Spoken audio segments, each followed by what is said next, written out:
let us know about all the issues centered around climate change, which, I mean, I don't want to start passing on the election results in this case, but bad news for the climate change community. We were trying to talk some sense to a world that seems to be going in every which direction. I'm not going to spend a lot of time on the very nice bio of Catherine. You want to hear her, I'm sure. But just a few things. She has done just so many presentations, peer-reviewed papers.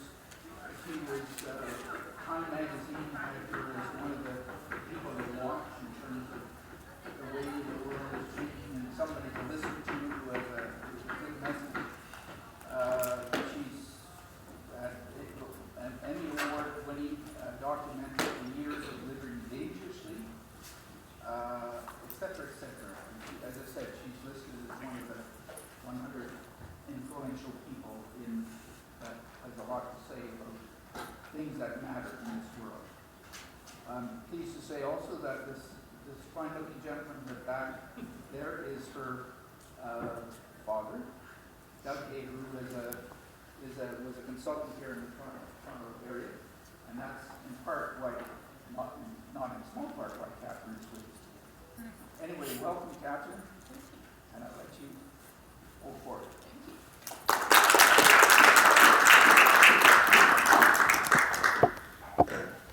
It's great to be here today, and thank you, Doug, for that introduction.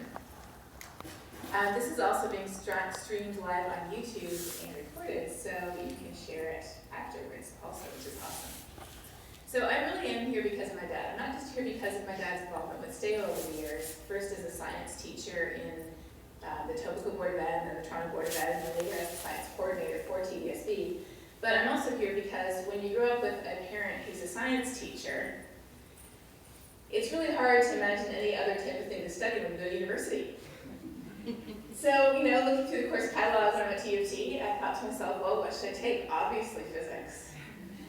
Probably chemistry, and probably some astronomy too, because that was my own introduction to science. One of my earliest memories is going to the park with my dad when I was about 3 or 4 years old, and laying on a blanket in the park and looking up and him showing me how to find Andromeda with a pair of binoculars.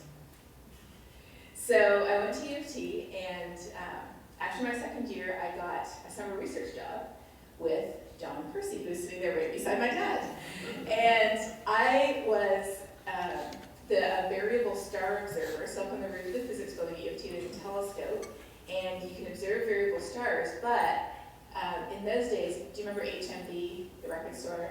They had those big spotlights on the top of their building, and the spotlights would circle again and again, and the readings of the variable stars would spike every time the HMV spotlights went over. So after a couple of weeks of that, I had it. I mean, when you're staying up all night and you see your readings going like this all night, I called them up and I said, this is the University of Toronto Department of Astronomy, and you are messing up our readings. Stop those spotlights. And so they froze them. So if you ever noticed that had happened, that is why it happened. I was just revising my CV because I'm applying for promotion this year. As you go through the university system, every few years you apply for promotion. And I put all my publications in order, and the very first publication I had on my CV from 1992 was with John Percy. So it was really cool to see that whole arc. I study climate change, and the connection here to climate change is actually another family connection. This cute little graphic of the planet running a fever comes from a special issue of a magazine that I helped to curate about 1.5 years ago in April of spring 2 years ago. It was really fun because we got to write a bunch of little short articles and find some little factoids to put at the bottom of the pages. But if I asked you to guess what magazine it was that we were doing this for, you probably couldn't. Because it wasn't Scientific American, it wasn't Popular Science, it wasn't Popular Mechanics. It was Good Housekeeping magazine. And the reason why is because my cousin, who used to be the editor of Chatelaine, had just gotten recruited to move down to the States and update Good Housekeeping. So she figured what better way to update it than to actually inform people about an issue like climate change. Isn't that awesome? And she got a couple of unpleasant letters. But she also got a couple of letters saying, wow, this is actually pretty cool. So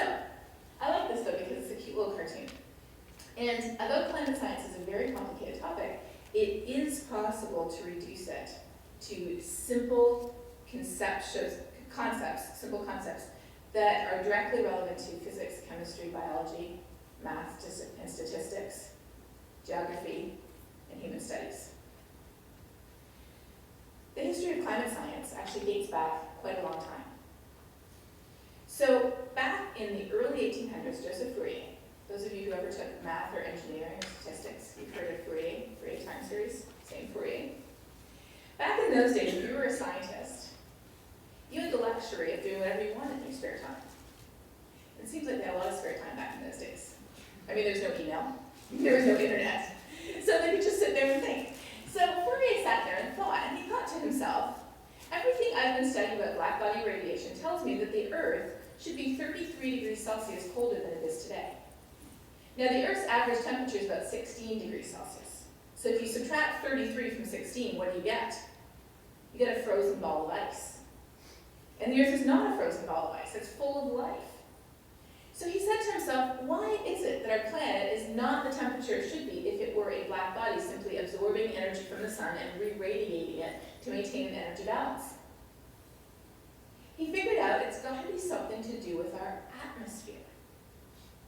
Our atmosphere is acting just like a blanket does on a cold winter's night. How did your blanket keep you warm last night?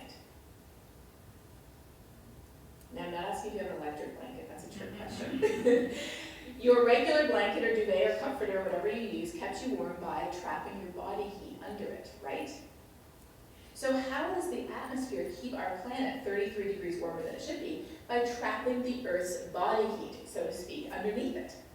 And it wasn't too long, just a couple more decades, till John Tyndall, a British scientist, figured out specifically which gases were responsible for this natural blanket.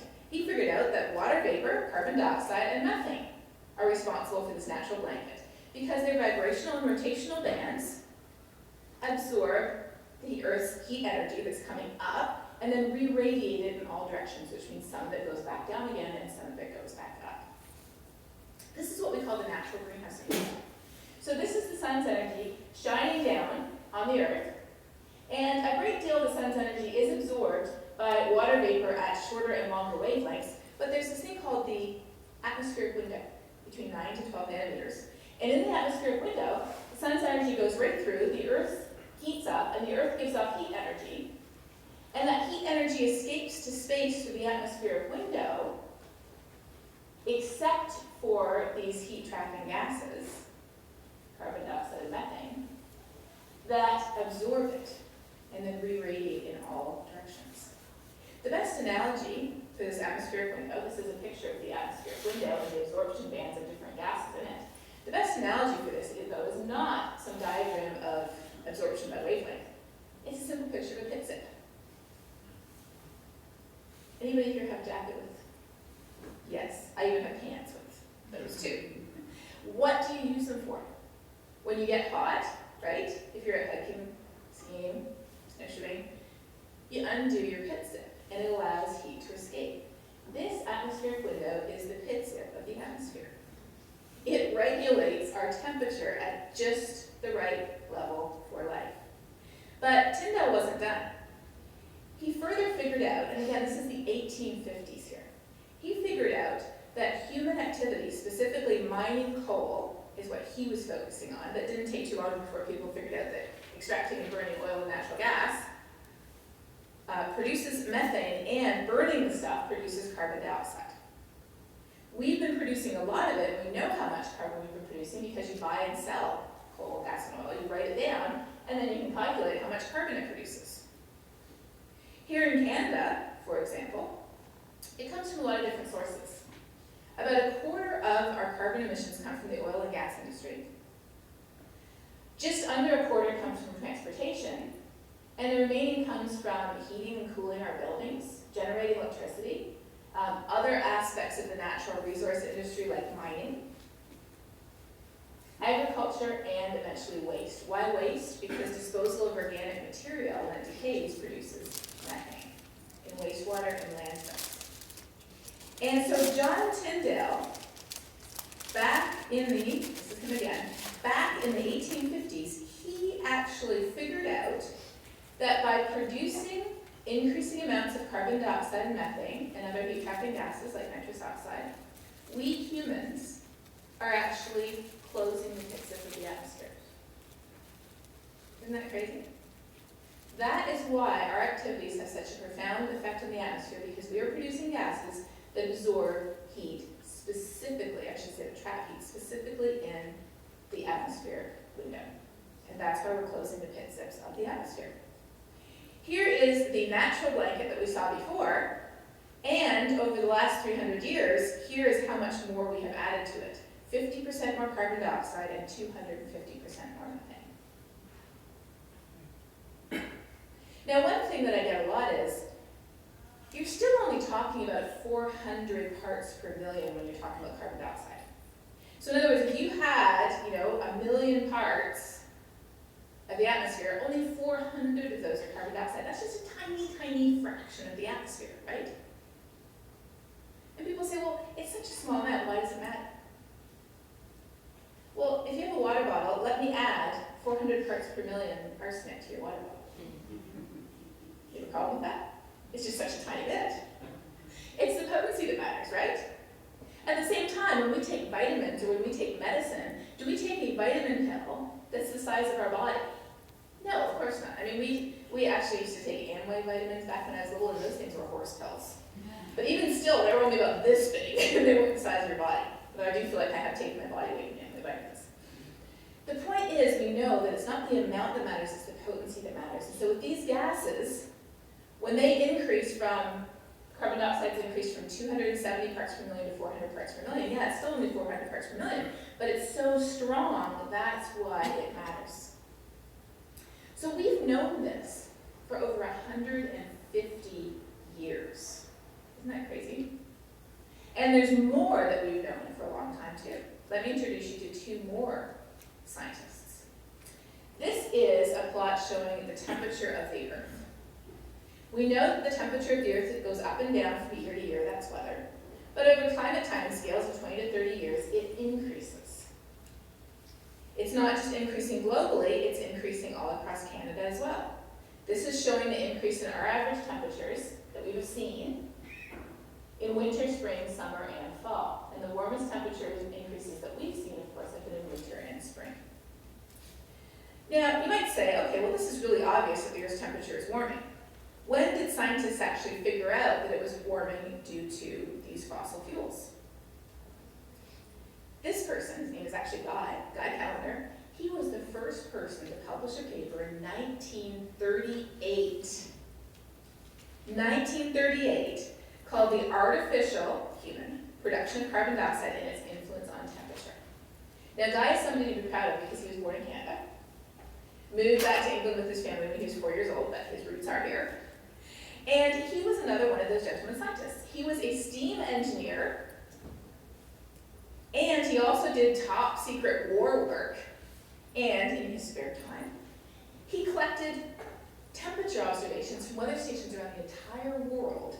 He added them all up, he carefully calculated the first global average temperature, and calculated separately how much carbon dioxide would have contributed to that warming. I love his paper because it starts off by saying something along the lines of, you would never believe that this is true, but I will attempt to convince you how humans have already increased the temperature of the planet. And he lays it out very clearly, in the language of almost 100 years ago, but he lays it out very clearly, step by step, saying, I know you think I'm an absolute fruitcake, but this really is real. And you know what? He was completely right.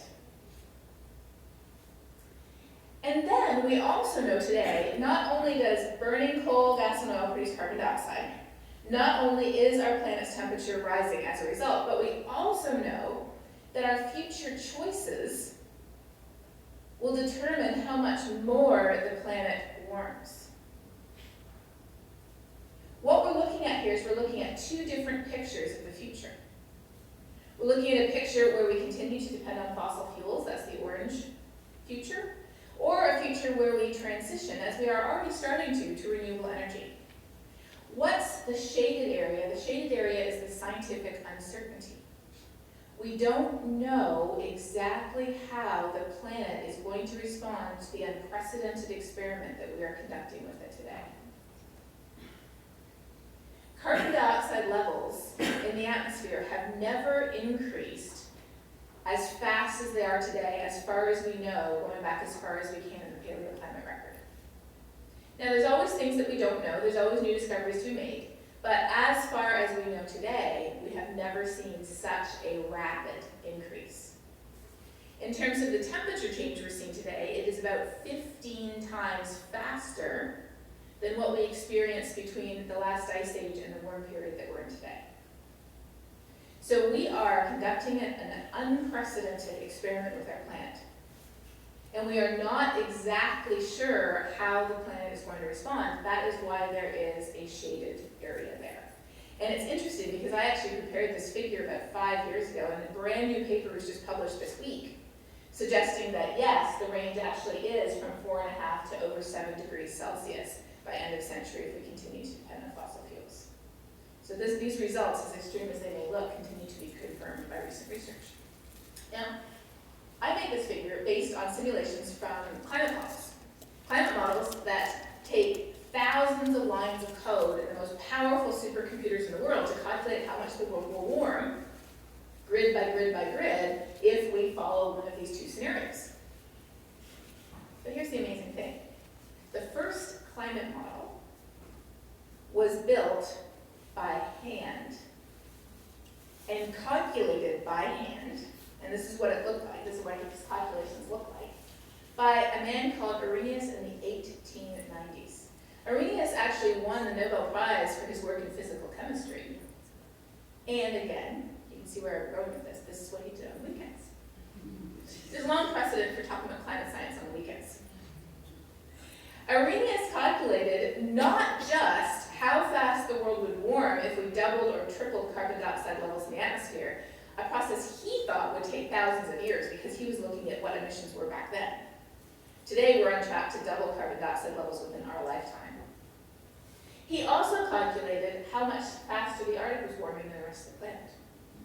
And his calculations done by hand on a piece of paper took him over 2 years. And he was humblingly close to the results that we get today.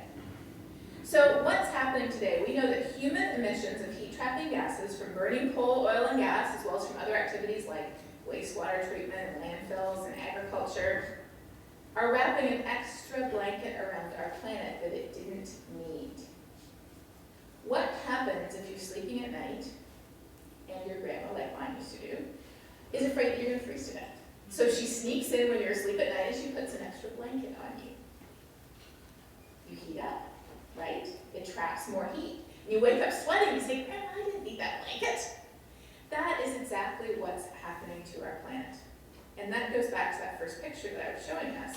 We're wrapping an extra blanket around our planet, and that is why our planet is currently running a low-grade fever. If you want to know more on the history of climate science, there's this great book called The Discovery of Global Warming. I highly recommend it. It is absolutely fascinating to track our understanding of the planet with the development of modern science. The American Institute of Physics has a lot of this material online for free as well, so you don't necessarily have to buy the book. If you prefer to read it online, just search for this with the guy's name, Spencer Weir, and an AIP website should pop up right away. Now we get to the fun part, though. There's still a lot of but what about questions. This science may seem very clear, and it is very old, but what about? And that's where we're going to go the rest of this time. And these are the fun questions. So here is question number 1 that I get almost all the time between November and April, starting yesterday. Yes, why yesterday? Because the day before was very nice and warm. Here's the question. It's cold outside. Where's global warming now? Now, here's the interesting thing. There's more to this question than you might think. Because a couple of years ago, a group of researchers took a group of people just like you, and they put half the people in a room that was about room temperature, 22 degrees Celsius.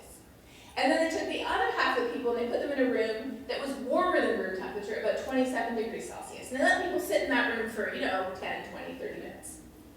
And then they asked every person, do you think global warming is real? What do you think happened? In the warm room, almost everybody said yes. And in the cold room, it was kind of 50-50. Now, do you honestly think that you over here in the warm room actually thought that consciously thought, because the room is warm, then global warming was real? Would you think that? No. What's happening? We are subconsciously affected by the environment in which our bodies live. So to some extent, we almost can't help it because our bodies are sending messages to our brain that relate directly to what's happening here and now, not what is happening long term. Because we're not talking about global weather change. We're not talking about weather change. We're talking about climate change. What is weather? Weather is what our bodies feel and respond to. That's the way we are built. Weather, though, is like a single tree. It's what happens in a certain place at a certain time. In a tree. What's climate? Climate is the long-term average of weather over at least 20 to 30 years. Climate is like the forest. So for us as individual people to be able to say, sure, it's cold outside today, but I know long-term our winters are getting warmer, we would have to be capable of remembering the average daily temperature on every single day for at least 20 to 30 years, and then adding it all up and fitting a trend line to it in our heads. Now, I don't know about you, but I cannot do that. And so that is why our brains are really, unfortunately, built in a way that climate change is very counterintuitive to us. Long-term, broad-scale trends. We're working against our biology here. And that's part of why it's so tough. Now, the reality, of course, is one cold day does not disprove a long-term warming trend. And saying it's cold outside, so much for global warming, is kind of like being in the Titanic and saying it can't be sinking because my end just went 200 feet up in the air. It's so cold. Does that mean global warming has stopped? No. Even though it may be cold today, the planet is still warming. And here's some good news. I work with a group at Yale University that tracks public opinion. They ask people questions. They call them up and they ask them, do you think this is true, yes or no? They've been doing it for the United States for a long time, and they just started doing it for Canada. They just published their results this year. So I'm going to show you their results as we go along so you know where Canadians fall. And this was the first question they asked. Do you think the Earth is getting warmer? Now, they asked adults this. And our goal is what? To make sure that kids learn the right answers to these questions. The good news, though, is that over almost 80% of Canadians would answer, yes, we do think that the Earth is getting warmer. Why are some parts of Canada gray is because they didn't have a big enough sample size there. It's just too hard to find enough people to color, all of the Northwest Territories or Nunavut. If they pulled the polar bears, I think they would get a yes. That's a different survey. Now, here is part B to this question. If you live in southern Ontario or Quebec, we see these headlines the last few years, right? Deep freeze records breaking southern Ontario weather records. Toronto's coldest month ever. And you might say, hang on, you're talking about winter warming, and if you remember, let's go back here. If we look at long-term trends, these are long-term trends, winter and spring, but in southern Ontario, winter is the season that's warming the fastest in the year, right? So how can we have winter being the season warming fastest at the same time as we have headlines like this? Good question, right? The answer is climate change again. Here's why.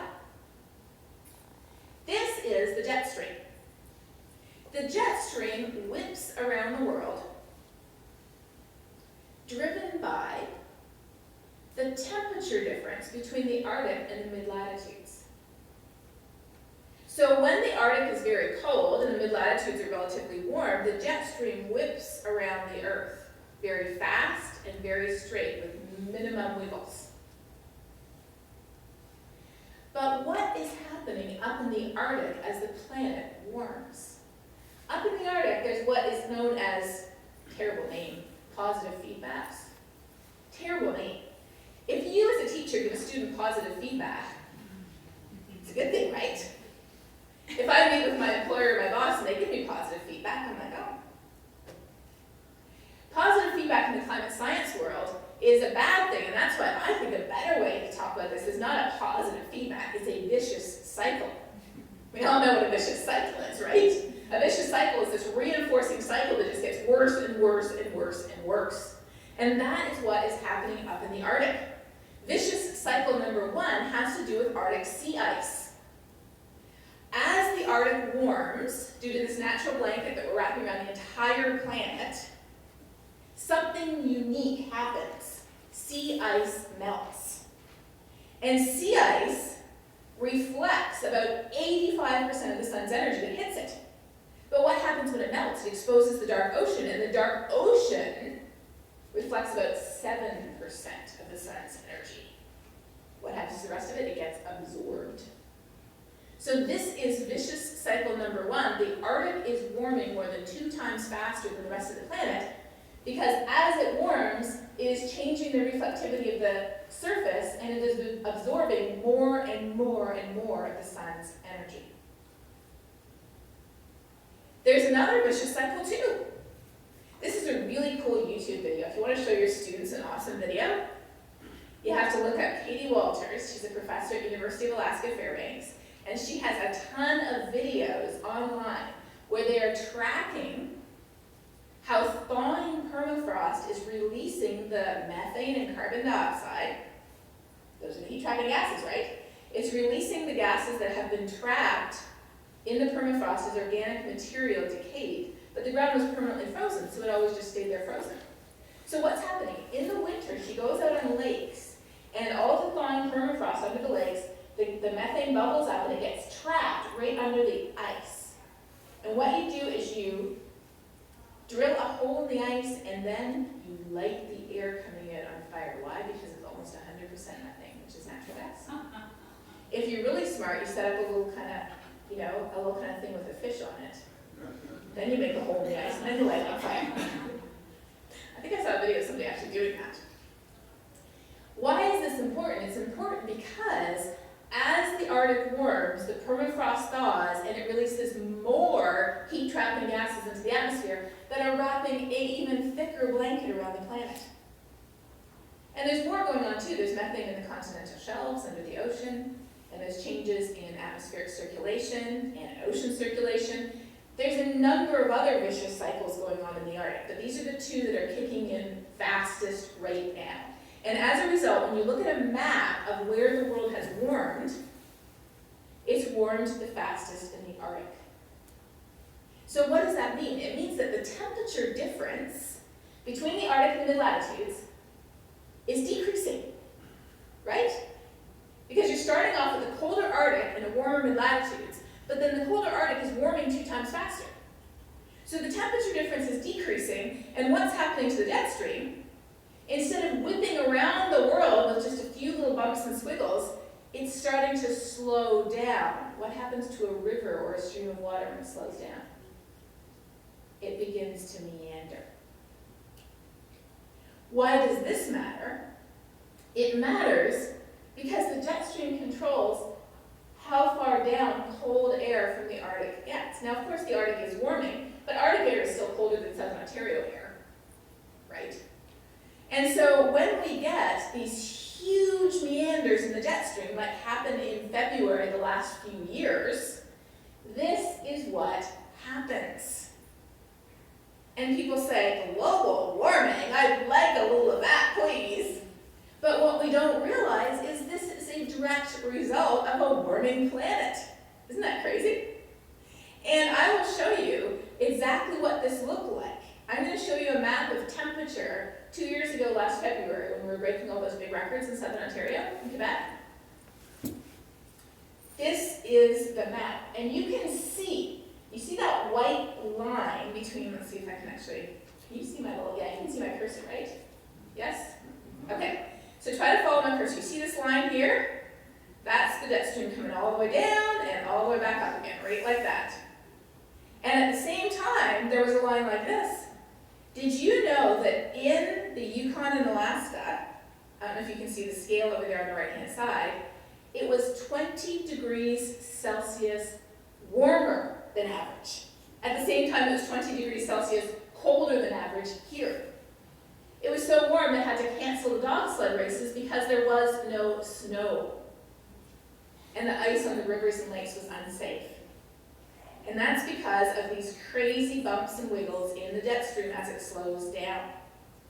Now this is another potential consequence that we've been seeing. Do you remember Hurricane Sandy? Remember that?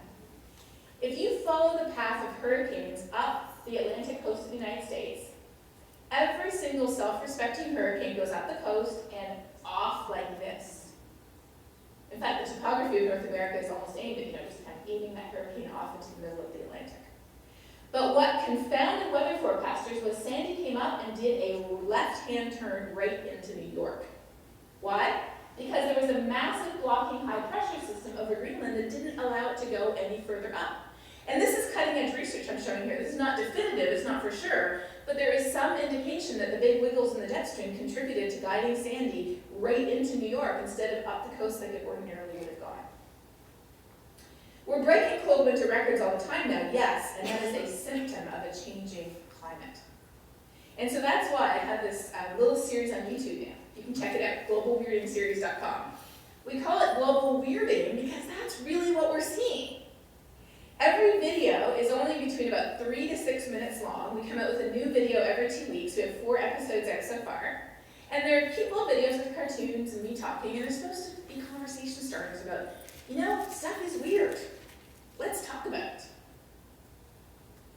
So these are the types of things that we can talk about. What other questions do people have? Well, one of the questions I hear a lot down in the States the last few years is, hang on a second, did global warming stop a few years ago? If you look at global temperature, it doesn't look like it's changing that much from 2000 to 2010. But remember, what is climate? Long-term average of weather over what? Thank you, somebody was listening. I know it's Saturday, but hopefully you've had your coffee already. If we look long-term, no, the planet is warming. And in fact, each successive decade is warmer than the decade before. And if we look at 2015 is one of the warmest years on record.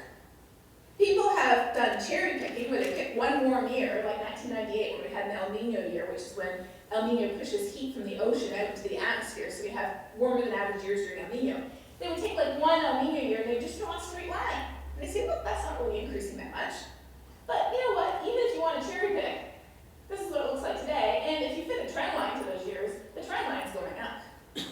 It isn't just about thermometers, and it just isn't just about satellites, though. If we look around the world, we see permafrost thawing in the Arctic. We see Arctic sea ice retreating faster than ever. 2016 is now, at this very date, in November. 2016 is the lowest sea ice in November ever recorded right now. We see ocean temperatures warming up, powering stronger storms and hurricanes. And we even see, again, this is crazy and counterintuitive, we even see more lake effect snow in Buffalo. Why? Because Buffalo gets lake effect snow when Lake Erie isn't frozen, but it's still below zero. So what's been happening is our winters have been warming. There's still plenty of days below zero, but there aren't enough days in a row to freeze Lake Erie. So there's some more snow. Like I said, global warming? No, global weirding. If we look around the entire planet, there's 26,500 indicators of the warming planet. I'm talking about when trees and plants bloom. I'm talking about what types of animals and insects and birds and even plants and invasive species you can see here. A couple of years ago, I was studying kudzu with a grad student at U of T. Anybody been down to the southern states? Have you seen kudzu? It's this Japanese invasive species that was imported during the Depression and given to farmers down in the southern states to plant to feed their cattle. Big mistake. Kudzu is now known as the vine that ate the South. And they spend $1 billion a year pulling it off essential infrastructure because it grows over everything. So I was studying kudzu with a student from U of T a few years ago, and she was taking samples of kudzu and freezing them to figure out what it would take to kill kudzu. And she found out, a certain number of days below -4 degrees Celsius, that would be enough to kill the kudzu. So she said, can you draw me a line on a map of where that occurs? And so we drew a line of where it was in the 50s and the 60s and the 70s, and then we drew a line of where it was in the 2010s, and that line went over the border to southern Ontario. So she went looking. And guess what? They found kudzu on a guy's land in Leamington, Ontario. But Natural Resources Canada couldn't go in and get it out. It is a very dangerous invasive because it was on private land and it was never listed as an invasive species in Canada because nobody ever thought it would get here. We are seeing crazy things happening, and we don't need thermometers, we don't need satellites to tell us that the planet's warming. We can look in our own backyards and we can see the evidence. Now, here's another question. This is an important question. Could something else be causing our planet to warm? And that is a question that scientists have been asking for 150 years. Could it be the sun that's causing our planet to warm? This is the temperature of the Earth, but this is energy from the sun. Ready?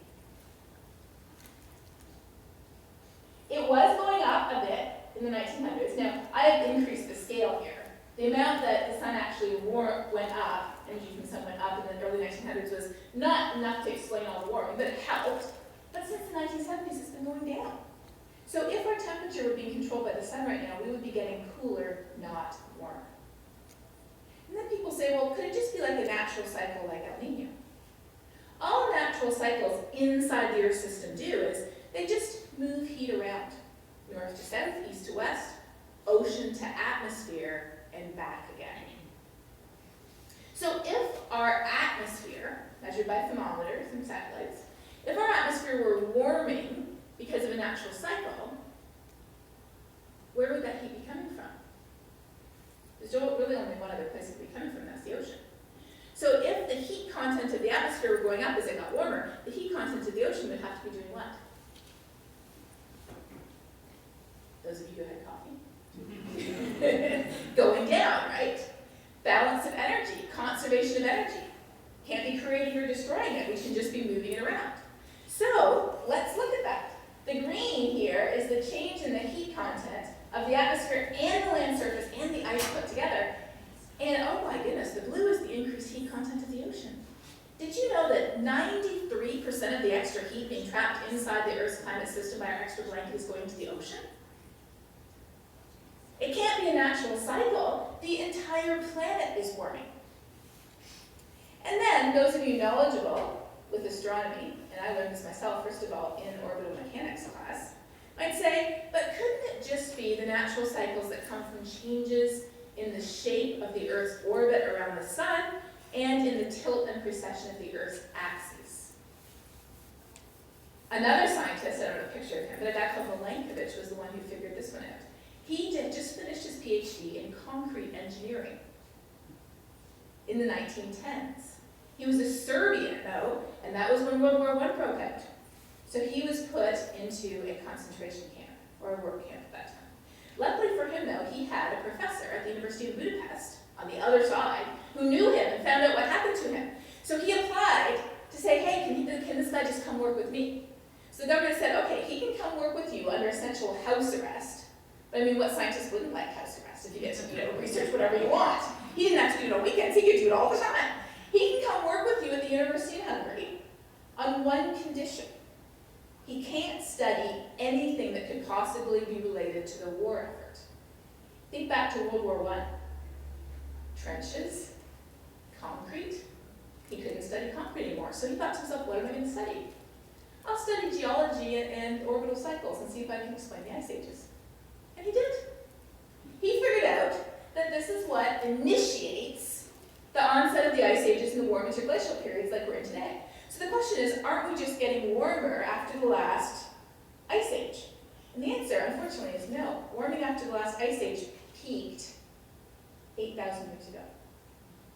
And if you look at ice core records of temperature and carbon dioxide levels over the last 6,000 years, you can see that the next thing on our calendar was what? It was another ice age. Isn't that crazy? We were on a long, slow, gradual slide, not today, not tomorrow. On geologic timescales, we were on a long, slow slide into the next ice age. Until what? Isn't that crazy? So we know it can't be the sun causing our warming because the sun's energy's been going down the last 40, 50 years. We know it can't be natural cycles because the whole planet's warming, not just the atmosphere going up and the ocean going down.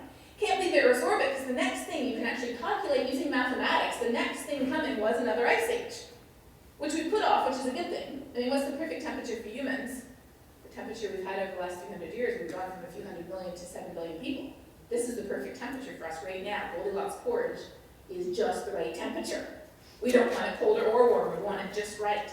For the first time in the history of the planet, it really is us causing the planet to warm. And when you ask this of Canadians, do you think the Earth is getting warmer partly or mostly because of human activities? Now we start to see a breakdown in our understanding. You can see these results by province and you can see them by riding. What I'm showing you here is by riding. Isn't that interesting? Then, let's just break this out. Percentage of adults who think the Earth is getting warmer mostly because of human activities. These guys were partly or mostly. Mostly, not looking so good, Ontario.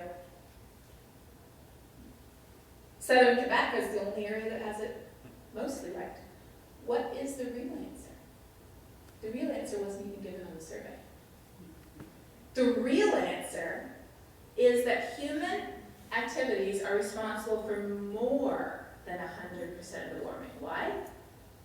Because if it were up to natural cycles right now, we would be slowly cooling. Isn't that crazy? For more on the science, I want to point you to this, skepticalscience.com. It's a great resource. They have an iPhone app, and they have this website, and they've answered almost every but what about question. So if you go back to these but what about questions, let's see, where is she? Here we go. Skeptical Science is the place to go to get the answers to almost every but what about question you can imagine. And I'm going to point you there to follow up. Because now I want to talk about two final questions to end with. I want to talk about why do we care if it's all about the polar bear, and what can we do about it? Polar bears are important. Why? Because they live on Arctic sea ice, and Arctic sea ice is melting fast. I got to go up to Churchill last year, about this time of year, with Polar Bears International, and it was an amazing experience. They have a live bear cam that is live right now, and just about all the time, when you turn on the bear cam, if it's light out, you will see a bear. What are the bears doing? They're hanging out, waiting for the sea ice to come. Last year, we timed our visit, as best we could, to be there just when the ice was coming in, so the bears were about to leave. So we were there about a week ago, last year, and there was not a piece of sea ice in sight. It was not until I was in Paris at the climate conference in the middle of December that the sea ice came in Churchill, Manitoba, and the bears could get out on the ice. 6 weeks of starvation later, because they don't eat until they're out on the ice. So yes, polar bears are very important because they are the canary in the mine. They are the indicator species. But why I went to the Arctic with Polar Bears International, when they first asked me, I said, you know, what Canadian doesn't want to see polar bears in the wild? But I have to be honest with you, I study people. I study how people are being impacted by a changing climate. And they said something to me that has stuck with me ever since. They said, we care about the polar bear because the polar bear is telling us that if we do not heed its warning, we're next. And that is true because we are seeing impacts around the world already. In Australia, we're seeing record-breaking heat waves that are so extreme they had to add a new color to their temperature map. You see the light purple there? That's 54 degrees Celsius. We care about heat waves because it affects our health. and the health of those we love, especially children and elderly people. Here, we can turn on the air conditioning if we have it, or we can run to Canadian Tire and buy one if we don't. In many other countries in the world, they do not have those choices. Why else do we care about a warmer planet? Because as it gets warmer, water evaporates a lot faster. And so when a storm comes along, now there's a lot more water vapor sitting up in the atmosphere for that storm to pick up and dump on us than there was 50 or 100 years ago. I wish I had a map like this for Canada, but I don't. But you can see where we are, right? We're just across the border there, the place that has seen in the last 50 years huge increases in heavy precipitation events. And we know what they look like in Calgary. We know what they look like in Toronto. If you follow pictures, you know what this girl did afterwards. She decided to dive headfirst into the window of her car. There's a very unflattering picture of her rear end sticking out of the car, which I'm not going to show. We even know what it looks like where I live in Lubbock, Texas. This is a 6-lane freeway beside the football stadium, and those are the undergraduates floating away. Why do we care about a changing climate? Because it affects us. Our infrastructure and our society is built for conditions that existed 30, 50, 80 years ago, not conditions that exist today. The oceans are warming, powering stronger hurricanes. We don't get any more frequent hurricanes than we used to, but we're getting more of them. And what do those look like when they hit us? They look like this. Why do we care about a changing climate? Yes, we care about it because of polar bears. Yes, we care about it because of kudzu. But we also care about it because this is a report in the Harvard Business Review based on research done by Citibank and by reinsurance companies. We're not talking about the Sierra Club, we're not talking about Greenpeace, and we're not talking about the David Suzuki Foundation. We're talking about business organizations telling us climate change is going to cost us trillions of dollars. And this was a really cool report that was written by Michael Bloomberg and by Hank Paulson, who was Secretary of the Treasury in the US, on the actual economic impacts of changing climate. Why do we care about changing climate?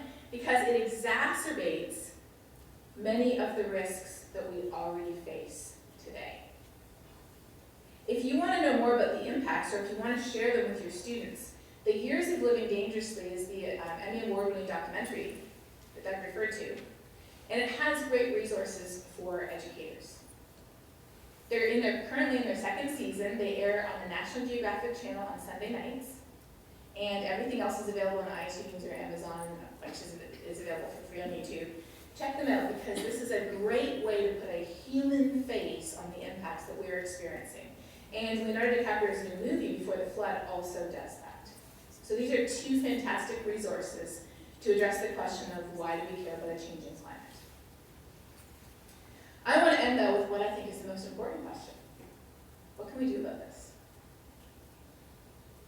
The first thing we can do is we can acknowledge that this is a real problem that is already affecting real people today. This might sound simple, but the reality is most of us push this to the back of our minds. We need to be front and center with the fact that whether we live in Bangladesh, or Calgary, or Houston, we are seeing the impacts of a changing climate before our eyes. And we need to prepare for that, whether it's figuring out new irrigation methods that don't just spray water into the air where most of it evaporates before it even gets to the plant, or whether it's the Netherlands where they're building floating villages. So if sea level rises 3 or 4 feet, who cares? Get a couple more feet of anchor chain, you're good. Meters, excuse me. What else can we do, though? We can reduce our carbon emissions by investing in the new clean energy economy. And this is happening in Texas as well as Ontario. It's happening a little differently in Texas. In Texas, the state government doesn't want to talk about climate change. They're not interested in reducing carbon emissions. They're very interested in green, but green isn't the color of money. But you know what? It's working. Why? Because in Texas, there's a lot of wind and a lot of sun. And so we are seeing, and this is a picture an hour away from where I live, we are seeing wind turbines replacing rusting oil rigs. And when I had the opportunity to spend a day one time on a farm in a small town in Texas with a farmer who had some oil wells on his property that didn't have any wind turbines. And I noticed that his neighbor had wind turbines. After I'd been there about an hour or two, we were filming a program about the drought for the BBC. After, we'd established that I knew somebody who went to his church, and he knew somebody who went to my church. And we had lunch together, I kind of felt like I could ask him. I said, do you mind me asking, is there a reason why you don't have wind turbines? And he said, yes! I said, well, what is that? He said, because I got on the list after my neighbor. I've been waiting 2 years for my wind turbines. I said, oh, so you want them? He's like, of course I want them. The check arrives in the mail. And these oil guys are always driving on and off my land, messing up my roads. The wind turbine guys, they set the stuff up and they go running from Florida and you never see them again. So in Texas, there's some crazy things happening. On a windy night in Texas, over 50% of our electricity is coming from wind. Currently, we're at 15% on average. There's little towns in Texas, the town of Georgetown, Texas, that is going 100% green, and they've gone out of their way to say, it's not because we're a bunch of tree huggers, it's because it's the cheapest thing to do. Fort Hood is the biggest military base in the United States. It's just north of Georgetown. Fort Hood just signed a new contract for electricity, all wind, all solar. Why? Because they're saving the American taxpayers $165 million. So it is changing. The issue is simply that it's not changing fast enough. If we were at this state back in the 1980s with 1980 level carbon dioxide emissions and 1980 level temperatures, we would be okay, mostly. Polar bears, probably not, still. We have just been going too long. It's like we've been smoking too long. Smoking is the best analogy I can think of to carbon emissions. We've been smoking 3 decades past when we were told that you had to stop. And so that's why we're seeing these serious impacts, and that is why we need more. Again, if this were the 1970s or 1980s, we'd be in a great spot technologically. But that is why it's so important to put a price on carbon. Because we are already paying, and will be paying, trillions of dollars worth of damages. And it really is important to do something about it. You might say, hang on a second, what about China? Because we all know what China looks like, right? But here's the thing with China. They have an emissions trading scheme in place. They are the world leader in installed renewable energy. They are throwing everything they can at the issue of cutting coal, and they've actually cut their coal emissions for 2 years in a row, and they're shutting down half-built plants. They are taking this seriously. Why? Because they actually see the impacts in front of their eyes. Around the world, 5.5 million people die every year from air pollution. 200,000 of those in the US. I don't know what the numbers are in Canada, but if they're proportional, that would be about 20,000 people in Canada every year. Those are some crazy numbers. And when you ask people in Canada, this is the last public opinion map I have, do you support increased taxes on carbon-based fuels? There's one province that is mostly yes, and that province is the province that's had a price on carbon since 2008. And what's happened is they've used the money they've collected not to put into other government programs, but to slash people's personal income tax rates and to slash corporate income tax rates. To some of the lowest, not just in Canada, but in the entire North America, which is pretty amazing. What can we do as individuals? An awesome thing to do as students is to measure your carbon footprint.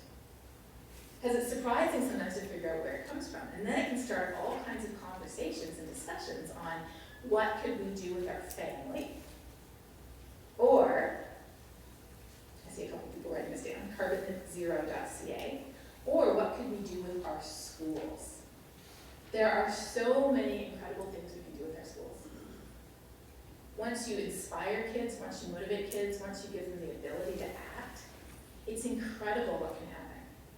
There's amazing videos on YouTube about what kids have done in their schools to save money, to cut carbon, and to change lives. So I want to close with one thought from my favorite scientist, Jane Goodall. Just recently, just a couple of years ago, Jane said this, and I think this absolutely encapsulates our perspective as science educators and as people who care about this world and the people who live in it. She said, it's only when our clever brain and our human heart work together in harmony that we can achieve our full potential. Thank you.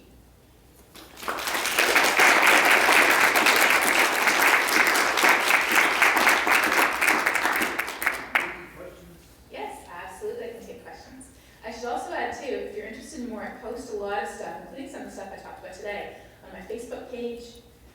Post a lot of it on Twitter, and of course there's the Global Weirding series I mentioned too that you can check out. You can find all of that on my website. Questions? Okay, yes. Don gets the first question. Simple question and a complicated one. Where is the YouTube video of this presentation going to be? On the Steo YouTube channel. Okay. Yes, Okay, right? complicated question. What do you do about people's not being willing to accept that global warming is real and has a human origin? Yes, that is a very good question, and in fact, there we go.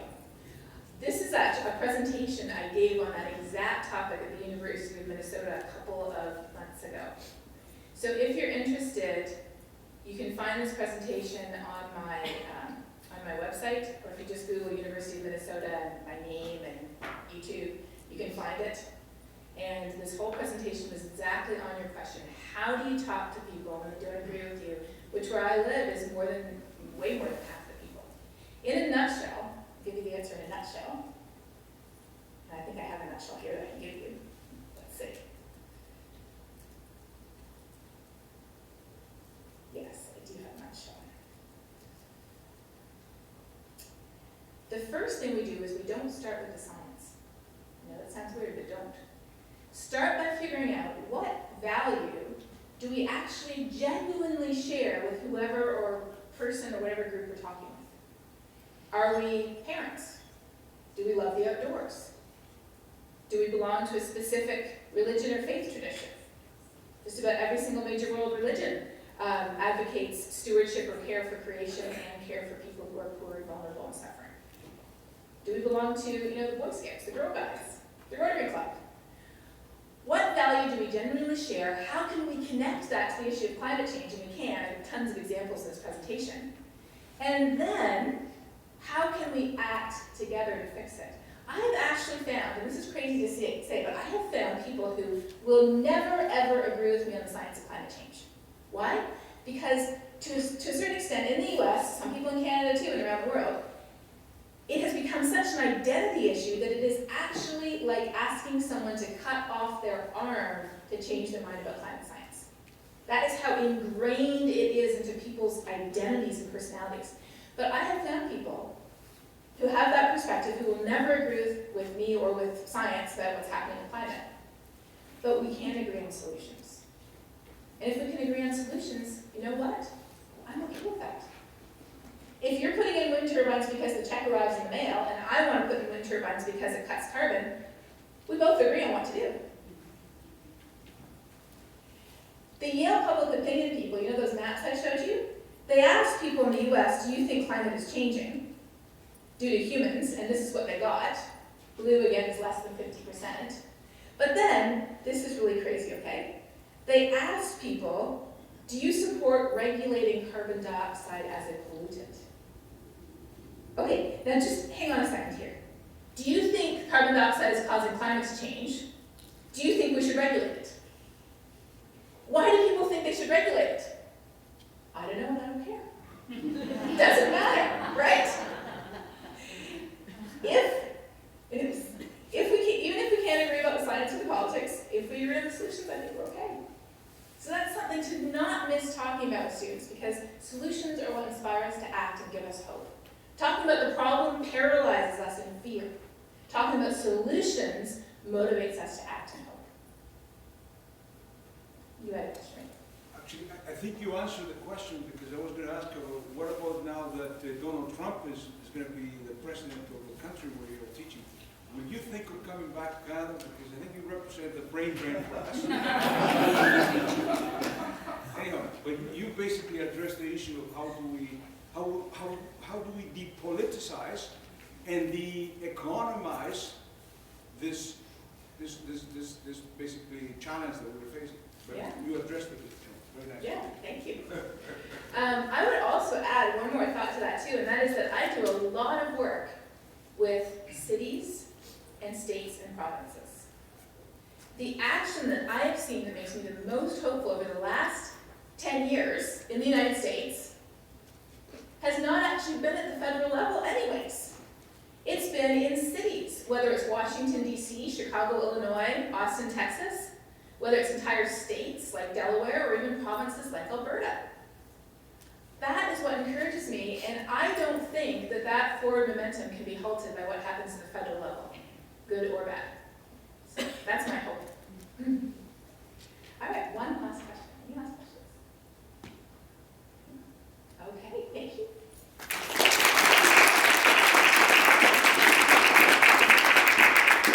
Well, you can see why she's a very popular lady and gets out and spreads the message with lots of energy, and I think it's great to see it. I have a daughter too who loves all the environmental issues, and she said, Dad, the one thing people understand is money.